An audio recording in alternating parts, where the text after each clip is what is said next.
오늘은 에발산에서의 축복이라는 제목으로 말씀을 나누려고 하는데요.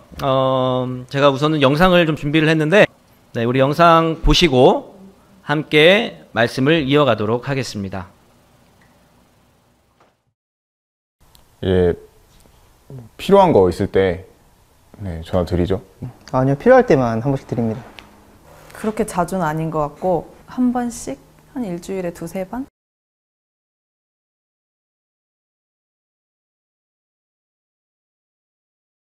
왜? 아빠, 바쁘나? 아니, 일 다 끝났어. 아빠, 나는 아빠한테 무슨 아들일까? 내가 엄마한테 어떤 아들이야? 나는 아빠에게 어떤 딸인가요? 나는 엄마한테 어떤 아들인가요? 나는 엄마한테 어떤 딸이야? 어떤 딸이야, 나는?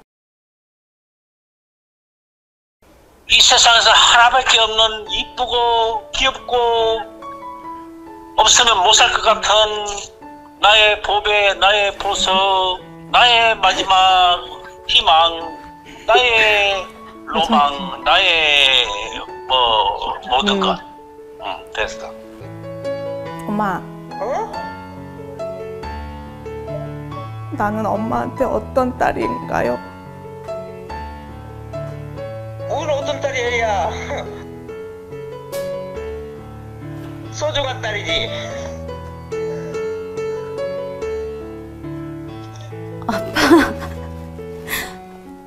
왜? 아빠 있잖아.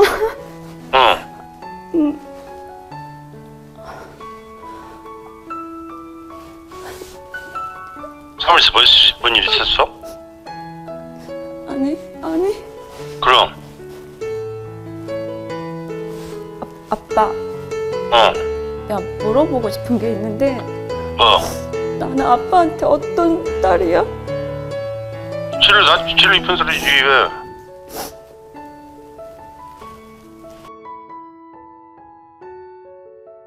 나는 다 사랑했다. 다 행복했다고? 진짜야.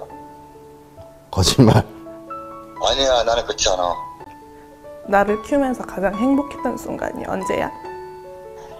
그렇지, 뭐 행복해. 니들 잘 크고 그러니까 행복해지. 나를 키우면서 가장 행복했던 순간이 있어? 당연히 있지. 항상 행복했어. 나 태어났을 때부터 지금까지? 항상 행복했어. 가끔 네가 속을 썩일 때는 좀 속상하기는 했지만 그래도 항상 행복해. 어디서 엄마가 너 같은 딸을 얻겠냐. 절대 힘들지 않았지. 나는 우리 아들이 있어서 행복했지. 지금도 우리 아들이 건강하니 잘하고 있으면 나는 그걸로 감사하게 생각하고 있지. 미안한 적 있지? 언젠데? 없이 살면서 니들 맘대로 못 먹이고 그런 것이 걸리지 뭐. 키울 때는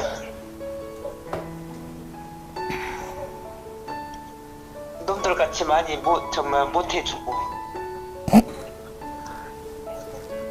먹고 싶은 거 맘대로 못 먹이고 그랬지 뭐. 부모 마음은 다 똑같지. 다시 태어나도 내 엄마가 돼줄 거야? 그러지.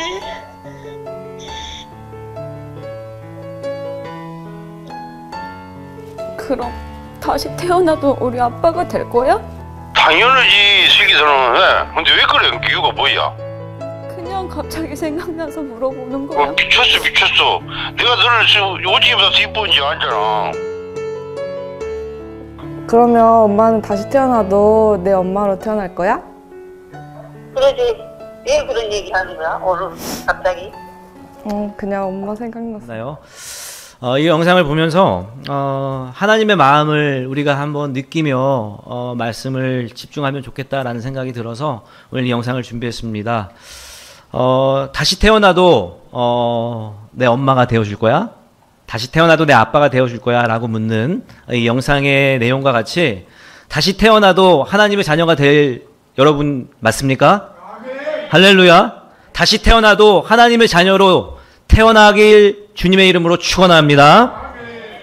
오늘은 이 여호수아의 말씀을 가지고요, 하나님께서 말씀하시는 예배, 그리고 그 예배의 소중함에 대해서, 그리고 그 예배를 통해서 우리가 얼마나 축복을 받을 수 있는지 함께 말씀을 나누려고 합니다.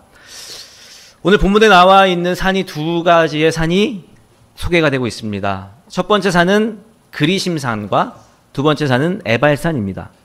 그리심산은 우리가 잘 알고 있지만 축복의 산입니다. 그리고 에발산은 저주의 산이라고 이야기를 합니다.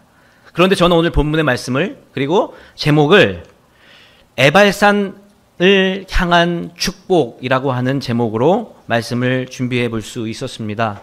여러분, 축복의 자리에 거하는 것, 그것은 어떻게 보면 당연하다 느낄 수도 있고, 그거에 대한 귀중함을 잘 모를 때가 있습니다.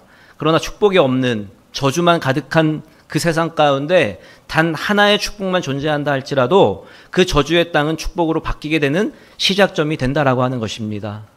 우리 모든 가족과 또 우리 교회, 그리고 이 지역이 하나님의 축복으로 가득한 귀한 성전의 시작을 기도해 주시기를 주님의 이름으로 축원합니다. 우리 그런 의미에서 좀 이렇게 다시 한번 축복했으면 좋겠습니다. 당신을 축복합니다. 당신을 사랑합니다. 한번 이렇게 인사하겠습니다. 당신을 축복합니다. 당신을 사랑합니다. 아멘. 정말 축복하고 정말 사랑하는 그 축복을 우리가 받아 누릴 줄 믿습니다.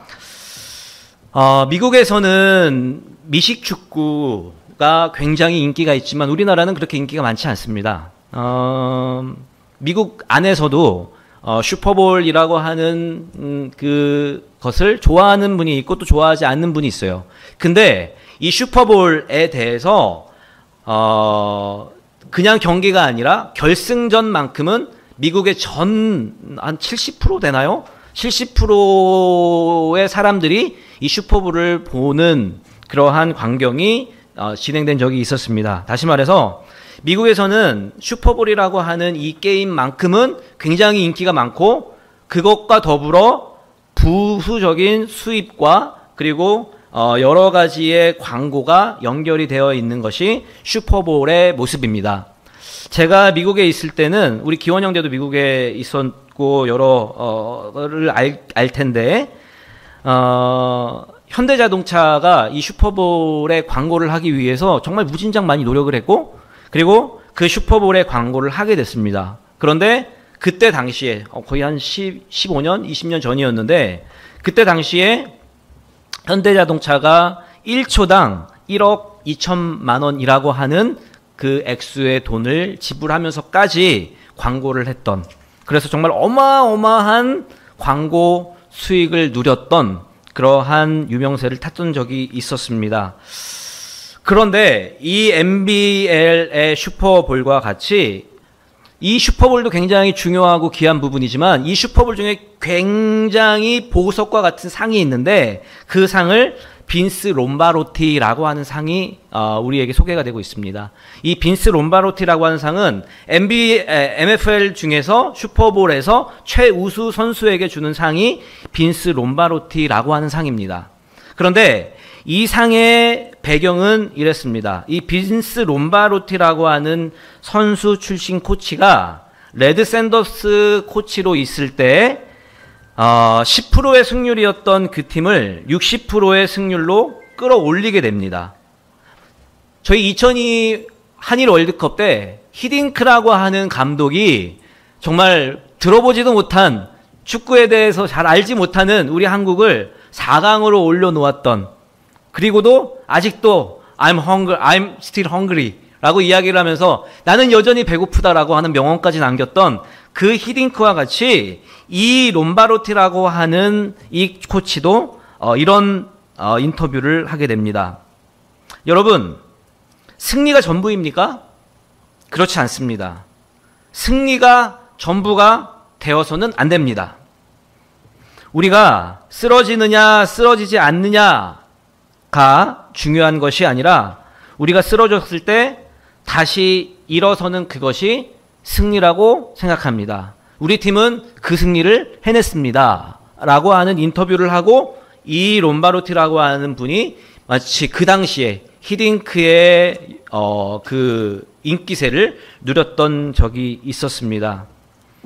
제가 이 말씀을 드리는 이유는요, 정말 이 시대를 살아가는 많은 사람들에게 물어보면 승리하기 위해서 별의별 방법을 다 동원합니다. 돈, 명예, 그리고 내 자존심까지 구겨가면서 승리할 수 있다면 뭐든 다 하겠습니다 라고 하는 잘못된 가치관을 가지고 살아가는 것이 지금 우리가 살아가는 시대입니다. 돈이면 다 된다 라고 하는 이 사고방식을 제가 있었던 노량진교회 청년들과 정말 한 2-3시간 정도 토론을 했었는데 그 중에 60%가 돈이면 다 되지 않습니까? 라고 이야기를 할 정도로 이 승리라고 하는 개념이 잘못 인식되어 있다는 것들을 깨달을 수 있었습니다. 사랑하는 우리 성도 여러분, 신앙에 있어서 매 순간마다 성공할 수 없습니다. 하나님과의 관계에 있어서 매일매일 성공하고 매일매일 승리할 수 있다면 너무나 행복하겠지만 그렇지 못한 우리의 모습도 우리는 경험하게 된다라고 하는 것입니다. 그럴 때 우리는 다른 어떤 방법이 아니라 하나님이 주시는 그 말씀으로 우리의 밭이 에발산이라 할지라도 그 에발산을 그리심산으로 바꾸는 영성을 우리는 길러야 한다라고 하는 것입니다. 사랑하는 우리 성도 여러분, 오늘 이 그리심산에서 전해주는 그 축복의 말씀 이상의 기쁨과 축복이 여러분 모두에게 함께 하시기를 주님의 이름으로 축원합니다. 그렇다면 저는 이런 질문을 던지고 말씀을 준비해 볼 수 있었습니다. 왜 하나님은 여호와를 위해서 그리심산이 아니라 에발산에 제단을 쌓으라고 하셨을까? 여러분, 이 에발산이라고 한 곳은 제한이 굉장히 많은 지역입니다. 그리심산에 쌓으면 그냥 온전히 그렇게 쌓을 수 있다라고 생각이 들지만 에발산에 제단을 쌓는다라는 것들은 3-4가지의 제약을 가지고 있습니다. 첫 번째 뭐냐면 아이성에서 32km를 더 가야 합니다. 이 세겜이라고 하는 이 지역, 에발산이 있는 지역이 세겜 지역인데 세겜은 예루살렘에서 북쪽으로 50km 떨어진 곳이에요. 그래서 여기에서 50km를 가는 그 과정 가운데 32km를 더 가야 되는 겁니다. 그리고 두 번째로 도착 후에 축복의 그리심산이 아니라 저주의 에발산에 제단을 쌓으라라고 하는 제약이 있었어요. 많은 사람들이 축복의 장소에 제단을 쌓으려고 하는데 이 본문의 말씀은 저주의 산에 제단을 쌓으라라고 하는 납득이 안 가는 그러한 내용이 제약점으로 던져지게 되었고, 세 번째, 그 제단을 쌓을 때 다듬지 않은 돌을 가지고 쌓아라 라고 이야기하고 있고, 네 번째, 그 돌에 말씀을 기록해서 예배로 나아가라 라고 말씀하고 있습니다. 다시 말해서 매끄러운 돌도 많은데 까칠까칠한, 그리고 다듬지 않은 그러한 돌로 제단을 쌓고, 그리고 거기에서 그 돌에다가 말씀을 새기고 거기에서 예배를 드려라 라고 말씀하고 있다라는 것입니다. 우리가 오늘 예배 드리는 것도 쉽지 않았어요. 저도 아침 7시에 출근을 해서 말씀을 준비하고 예배를 준비하고 그리고 여러 가지를 준비하는 과정 가운데 저 유리도 깨지게 되고, 그리고 또 찬양팀 연습도 하게 되고, 또 찬양대 연습도 하게 되고, 그냥 뚝딱해서 드려지는 예배가 아닙니다. 처음부터 끝까지 한 주 동안 준비하고 또 주일날 당일에도 계속해서 준비하는 것이 하나님께 드리는 예배다라는 겁니다. 다시 말해서 오늘 이 본문 말씀에서 이야기하고 있는 예배의 본질은 그냥 뚝딱해서 그냥 있는 대로 드리는 그런 예배가 아니라 준비된, 그리고 하나님의 말씀대로 준비해서 예배를 드려라라고 하는 말씀으로 해석해 볼 수 있다라고 하는 것입니다. 제가 미국에서 신학교를 다닐 때 저랑 가장 친했던 조직신학 교수님이 돌슨 교수님이신데, 이 돌슨 교수님께서 이 제단에 대해서 이야기를 하시면서 이 제단은 이렇게 이야기를 했습니다. 이 제단은 막 쌓은 제단이 아니라 최고로 최선을 다해 드린 제단이며 이것은 사람이 손댈 필요가 없는 완전한 희생 제물을 상징한다라고 말씀하고 있습니다. 다시 말해서 이 제단을 쌓을 때 그리고 예배를 드릴 때 최선으로 최고의 모습으로 제단을 쌓고 예배를 드리라 라고 말씀을 정리해 볼 수 있다라고 하는 것입니다. 자, 그렇다면 우리의 삶 가운데 여러 이유로 좋은 학교에 진학하고 또 원하는 직장에 취직해서 승진을 하고 돈을 많이 벌어서 부유하게 된다 할지라도 그것이 전부가 아니라 그것으로부터 시작되는 그 이후의 삶을 더 준비해야 한다라는 것들로 오늘 본문 말씀을 적용해 볼 수 있습니다. 서 있다라고 하는 걸로 끝나는 것이 아니라 서면 걸어갈 수 있는 방법을 배워야 할 것이고 걸어가게 되면 뛰어갈 수 있는 방법을 배워야 되는 그러한 삶을 사는 것이 인간의 모습입니다.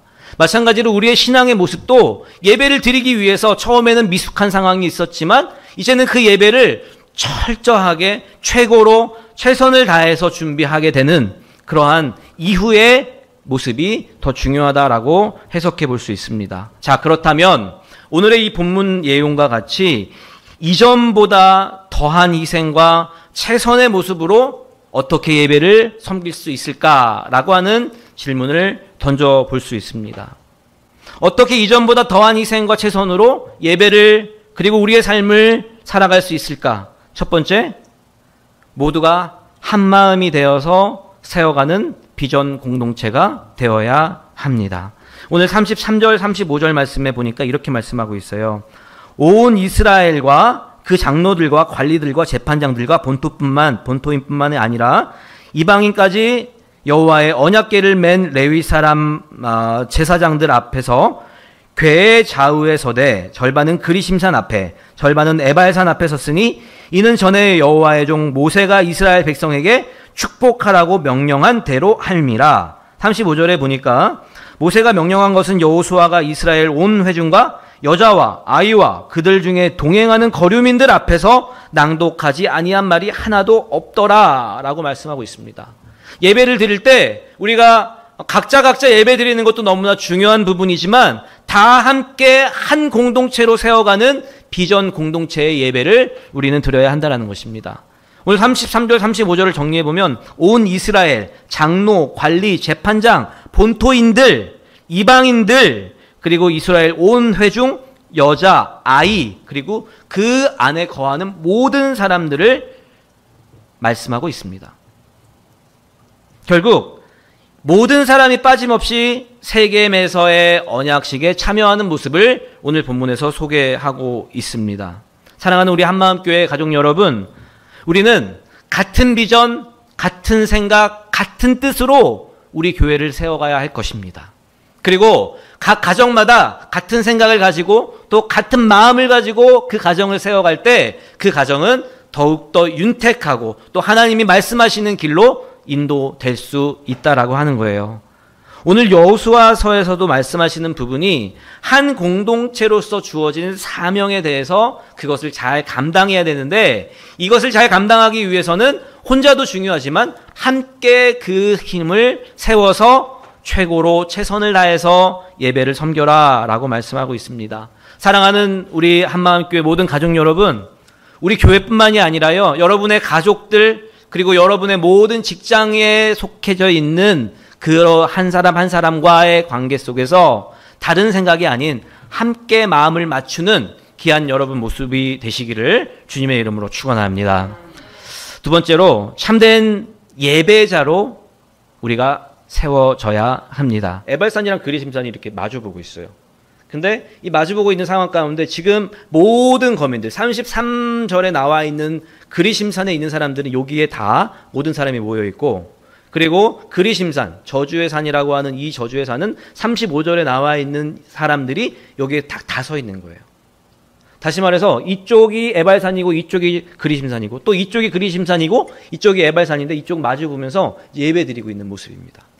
그 모습을 보면서 예배란 이런 것이다 라는 것들로 우리는 확실히 자리해야 한다는 거예요. 제가 지난주에 이제 예배를 준비하고 그리고 또 맞춰보기 위해서 지휘자님한테 제가 그런 얘기를 했어요.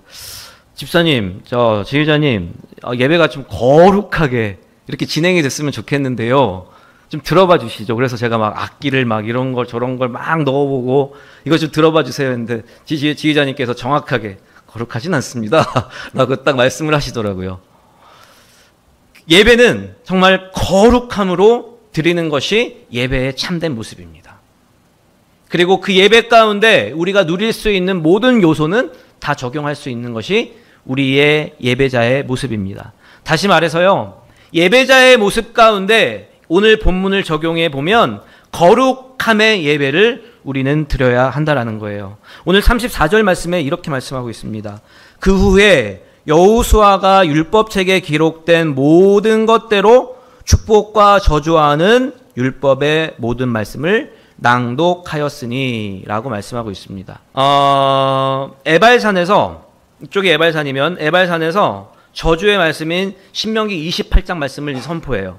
내가 내 하나님 여호와의 말씀을 청종하지 아니하고 내게 명령하신 그의 명령과 규례를 지키지 아니하므로 이 모든 저주가 내게 와서 너를 따르고 내게 이르러 마침내 멸하리라 라고 이렇게 선포하면 이쪽에서 그 모습을 가지고 내가 지키겠습니다. 아멘 이라고 하는 화답이 있어요. 그리고 이제 그리심산 쪽에서 말씀을 받아서 신명기 28장 1절 말씀, 내가 내 하나님 여호와의 말씀을 삼가 듣고 오늘 내가 내게 명령하는 그의 모든 명령을 지켜 행하면 내 하나님 여호와께서 너를 세계 모든 민족에게 뛰어나게 하실 것이라 라고 선포를 하면 이쪽 에발산에서 아멘이라고 하는 화답을 합니다. 모든 민족이 서로 주고받으면서 하나님의 말씀에 대해서 아멘하고 있고 그 말씀에 대해서 회개하는 모습을 에발산과 그리심산에서 보여주고 있다라고 하는 것입니다. 다시 말해서 오늘 이 여호수아의 8장 30절부터 35절까지의 말씀 가운데 예배의 모습이 나오게 되는데 모든 사람이 함께 예배를 드리고 있고 그 예배는 웅장함과 장엄한 모습으로 예배가 낭독되고 있고 예배가 연출되고 있음을 보여주고 있다라고 하는 것입니다. 다시 말해서 우리가 예배 가운데 성령 충만함의 임재를 누릴 수 있는 것은 말씀으로 시작해서 그 말씀을 우리가 읊조리고 그것을 찬양으로 고백하는 그러한 고백이 있을 때 성령님의 임재가 시작된다라는 거예요. 우리가 예배 드릴 때 정말 힘들지만 우리 찬양팀과 함께 예배를 드리고 그리고 또 우리 지휘자님과 우리 찬양대가 함께 웅장함과 그렇게 지금 준비하고 있지만 웅장함과 장엄함으로 예배를 드리기 위해서 정말 많은 노력을 하고 있고 많은 준비를 하고 있지 않습니까? 지난주에도 이 예배를 위해서 2시 반인가 3시까지 연습을 하다 가셨죠? 그만큼 이 예배라고 하는 부분들이 준비하기는 너무나 힘이 들지만 이 예배를 하나님이 받으실 것을 생각할 때 우리는 그 기쁨으로 예배를 준비해야 한다라고 하는 것입니다.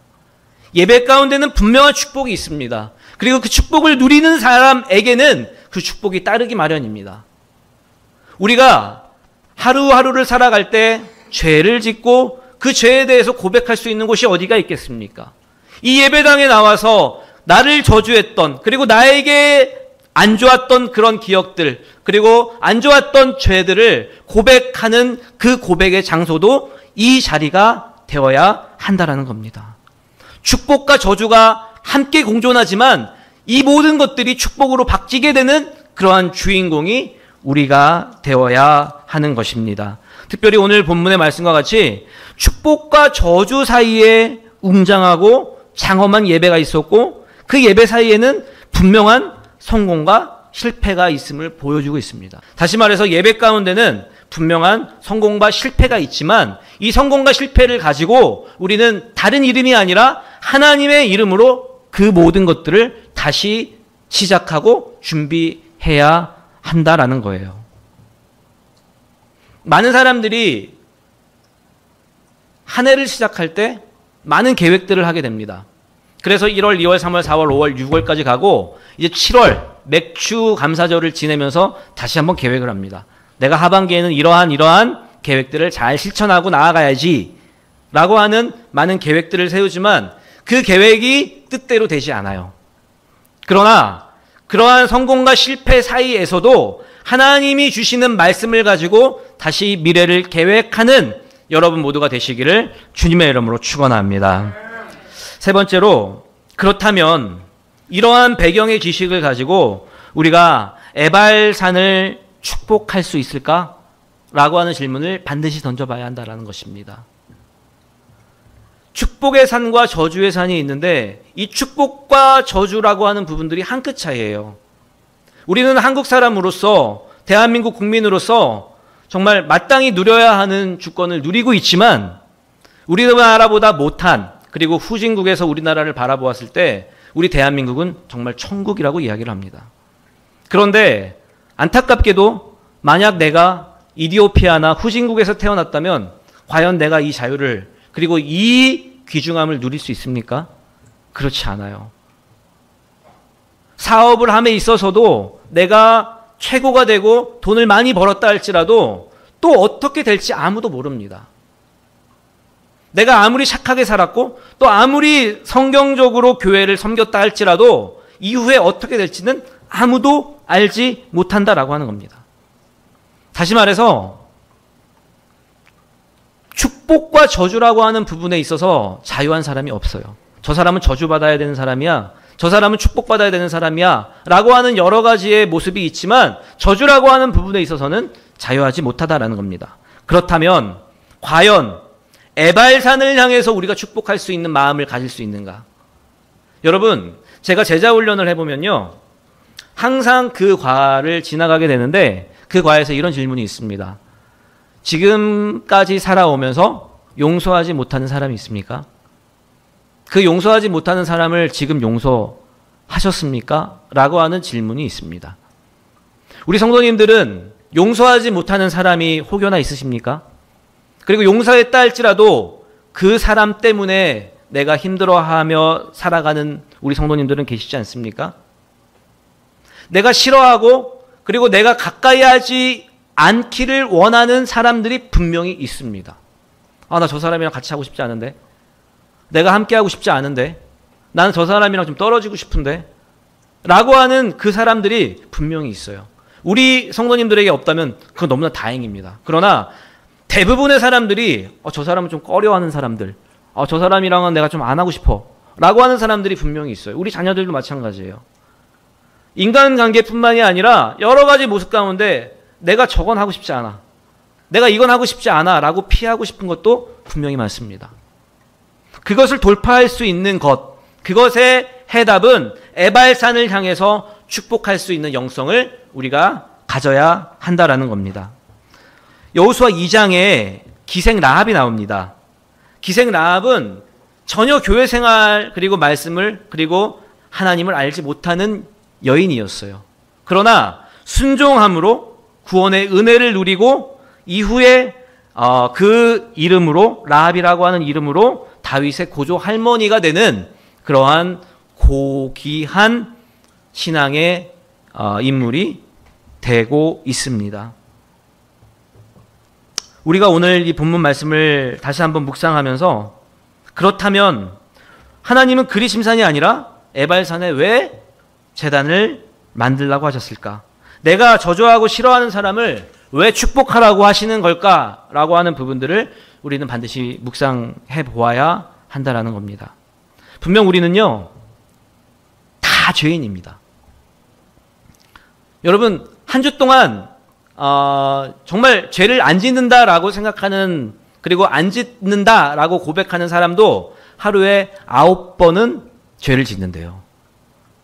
뭐 안 하려고 해도 윤리적으로 정말 정확하게 사는 분들도 하루에 9번은 죄를 짓는다라는 거예요. 그러면 9, 7에 63, 일주일에 한 63번은 죄를 짓는 거죠. 1년, 한 달 뭐 이렇게 가면은 계속 쌓이게 되겠죠. 다시 말해서 죄를 안 짓는 사람은 없다라는 거예요.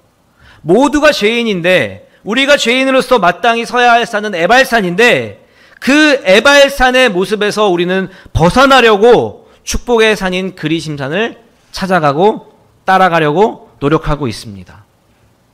우리는 여전히 말씀에 순종하지 못하고 예배를 소홀히 여기면서 주님을 따라가는 것이 아니라 돈과 사람을 쫓아다니는 그러한 모습의 삶도 살아가고 있다라고 하는 겁니다. 여러분, 요즘의 죄악, 범죄, 이러한 사건들이 언론 매체를 통해서 너무나 많이 나오고 있습니다. 저 사람들 과연 왜 그럴까라고 생각하면 정말 한심하기 짝이 없습니다. 어떻게 저렇게 할 수 있지? 어떻게 저런 범죄를 저지를 수 있지? 어떻게 저 사람은 저주받을 행동을 저렇게 하고 있지? 라고 하지만 다시 한번 묵상해 보면 우리도 그러한 상황에 처해졌을 때 거기에서 자유할 수 없다라는 거예요. 다시 말해서 저는 오늘 이 본문 말씀을 보면서 그러한 사람들이 우리 도처에는 너무나 많이 있습니다. 우리 주변에도 너무나 많이 있어요. 근데 그 한 사람 한 사람이 전부는 아니겠지만 그 한 사람 한 사람이 도움의 손길을 요청했음에도 불구하고 그 손길을 잡아주지 못했기 때문에 그 범죄가 시작되었다라고 저는 생각합니다. 우리 주변에 우리 자녀들도 마찬가지입니다. 오늘 영상을 보시면서 참 많은 것이 생각이 드셨을 거예요. 그래도 끝까지 놓지 않으시는 우리 어머니, 아버지의 모습을 통해서 내가 다시 살아갈 수 있고 다시 일어날 수 있구나라고 하는 것들을 오늘 본문을 통해서 다시 한번 생각해 볼 수 있습니다. 마찬가지로 우리 교회가 앞으로 예배드리는 목적 또한 그 가난한 자와 또 불쌍히 여겨야 하는 그리고 긍휼의 사람들을 마음껏 위로하고 그리고 돌보고 그리고 케어할 수 있는 그러한 여러분이 되기를 주님의 이름으로 축원합니다. 그것이 예배자의 모습이에요. 단순히 나만 잘 되기 위해서 예배 드리는 것, 그것도 너무나 귀하지만 가난한 자와 그리고 불쌍히 여겨야 하는 자, 범죄에 빠지려고 하는 자, 그 한 사람 한 사람의 내막을 보면 손을 잡아달라고 계속 소리치고 있어요. 저는 다시 태어나면 저희 아들, 딸의 아빠로 태어나고 싶진 않아요. 지금은 그렇습니다. 어떻습니까? 우리 저보다 더 많이 자녀들을 키우시고 과연 어떻게 고백할지는 모르겠지만 하나님은 그럼에도 내가 끝까지 내 아버지다 라고 고백하고 계시는 줄 믿습니다. 우리가 힘들고 그리고 어렵고 그리고 누구나 한 번씩은 실패하시지 않으셨습니까? 그럴 때 손을 잡아주신 분이 누굽니까? 바로 예수 그리스도의 십자가로 우리가 다시 일어나지 않으셨습니까? 우리 여기에 앉아 계시는 우리 목사님, 집사님, 권사님 그리고 모든 성도님들이 그 한 사람의 영혼을 살리는 그런 구원자가 되시기를 주님의 이름으로 축원합니다. 간절한 마음으로 우리가 그 한 사람을 위해서 간구할 때 하나님은 돕는 자를 붙여주시고 동역자를 붙여주시고 그리고 우리 교회가 함께 그 한 사람을 섬길 수 있는 그런 귀하고 복된 교회가 될 줄 믿습니다. 제가 3주 연속 김정일 성도를 이야기하는데요. 저는 밖에 나가면 김정일 성도 매일 얘기하고 다닙니다. 정말 너무 죄송한 말씀이지만 우리 김정일 성도님이 예전에도 교회를 계속 다니셨어요. 예전에도 축복을 받고 그리고 이 자리에 오면 반가워해 주셨대요. 이 교회도 와 보셨대요. 그런데 교회 다닐 생각이 안 들었대요. 근데 이제 우리 원로 목사님을 만나고 그리고 우리 선교사님과 우리 성도님들 한 사람 한 사람을 만나며 교제를 나누다 보니까 그 저주의 밭이 축복으로 바뀌게 되었다라는 거예요. 나락으로 떨어질 수 있지만 도박으로 정말 피폐해질 수 있지만 술, 담배로 내 몸이 망가질 수 있지만 그것을 다시 역전시키는 김정일 성도님의 모습은 저는 분명히 하나님이 천사를 보내주셨다라고 생각합니다. 할렐루야. 우리 교회가 우리 목사님을 통해서 우리 성도님을 통해서 그 손을 잡으니 김정일 성도가 구원받았다라는 겁니다. 할렐루야. 우리 김정일 성도님 구원받은 거 맞죠? 아멘. 아멘. 실제입니다. 제가 맨날 간증하고 다녀요. 우리가 단 한 번만 잡아주는 것이 아니라 끝까지 그 손을 잡아서 놓지 않으면 그 사람은 반드시 구원받게 된다라는 거예요. 우리 가족들 있죠?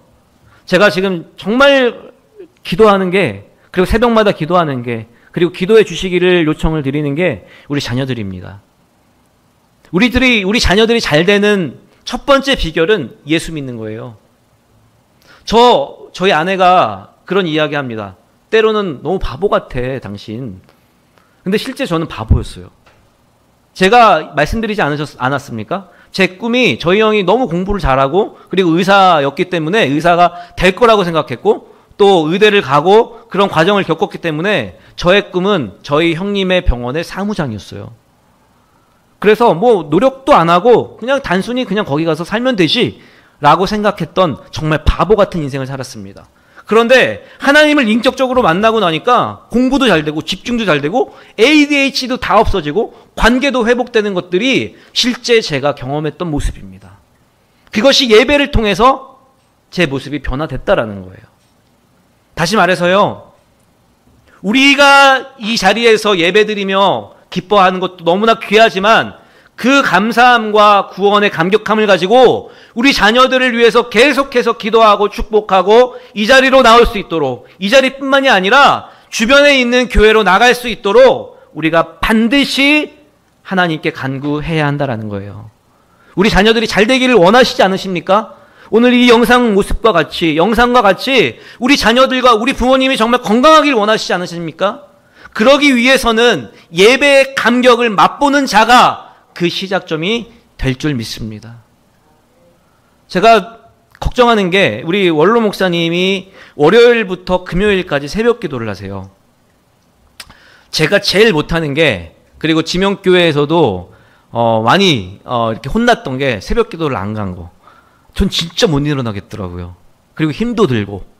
근데 우리 원로 목사님은 지금 80이 넘으셨는데, 지금 80이시죠? 82. 예. 82세이신데 월요일부터 금요일까지 새벽을 하루도 빼놓지 않아요. 그 목적은 한 영혼을 구원하기 위해서랍니다. 그리고 한 영혼이 구원이 되었고, 근데 그 이후에 하나님이 주시는 축복이 무엇이냐? 건강함입니다. 할렐루야. 우리 원로 목사님 저보다 더 건강하세요. 우리 원로 목사님 더 건강하시라고 우리 박수로 격려하겠습니다. 오늘 예배를 드리면서요, 성경에 나와 있는 예배의 모습도 이런데 우리도 이 모습과 같이 단 1%라도 쫓아가야 되지 않겠습니까? 정말 진실된, 그리고 진심으로 최고의 정성을 들여서 이 예배를 드릴 때 하나님께서는 여호와 이레의 하나님으로 모든 걸 채워주시고 그리고 모든 것들을 뚫어주시는 그런 귀한 은혜가 여러분 가운데 함께 하시기를 주님의 이름으로 축원합니다.